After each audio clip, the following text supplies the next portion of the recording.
Buongiorno, sono il professor Mattia Scappellini e sono docente qui all'ENAIP in prima formazione nel corso di operatore amministrativo addetto alla segreteria. È un corso relativamente nuovo, è nato con l'anno scolastico 2019-2020 ed è nato per rispondere alle esigenze del mercato del lavoro. Un mercato del lavoro che, in particolare nella nostra realtà, richiede delle figure sempre più giovani da inserire negli uffici. Giovani, ma che abbiano già almeno un'infarinatura di competenze di come si vive e si lavora in un ufficio. È un corso di durata di 3 anni, al termine della quale il ragazzo otterrà una qualifica di operatore amministrativo segretariale e prevede anche 2 stage della durata di 4-5 settimane, uno il secondo anno e uno il terzo. Vediamo quindi quali sono i moduli, materie di indirizzo tecnico professionalizzanti per i ragazzi che vogliono scegliere questo corso. Innanzitutto abbiamo un modulo di Office Automation, in cui diamo ai ragazzi delle nozioni di base, direi anche a livello base intermedio, sull'utilizzo di quello che è il pacchetto Office, quindi creazione di documenti di Word, usare i fogli di calcolo Excel, creare delle presentazioni in PowerPoint, più ovviamente tutto quello che concerne la ricerca su internet, familiarizzare con la ricerca su internet, risolvere problemi cercando in autonomia sulla rete, quindi utilizzo dei motori di ricerca.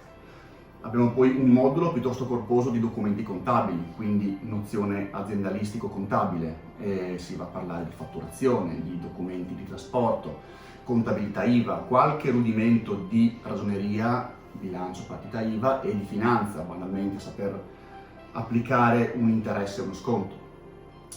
A corollario di questo modulo è stato poi attivato anche uno di gestione del personale, il che significa andare a leggere e al limite redigere una busta paga, impararne il lessico, contributi, ritenute, RAL, stipendio netto e lordo, eccetera, e anche una parte amministrativa gestionale dove si parlerà di gestione orari, creazione di turni di lavoro, eccetera, eccetera.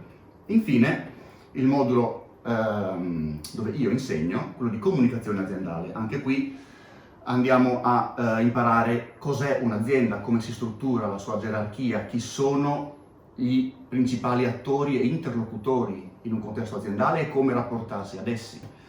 La tenuta della corrispondenza in entrata e in uscita, la gestione quindi del telefono, delle lettere commerciali, degli ordini, delle nozioni di protocollazione e archiviazione, sia fisica che digitale, creazione e analisi di curriculum vitae, così come eventuali lettere di licenziamenti, assunzioni e relative comunicazioni obbligatorie alla pubblica amministrazione.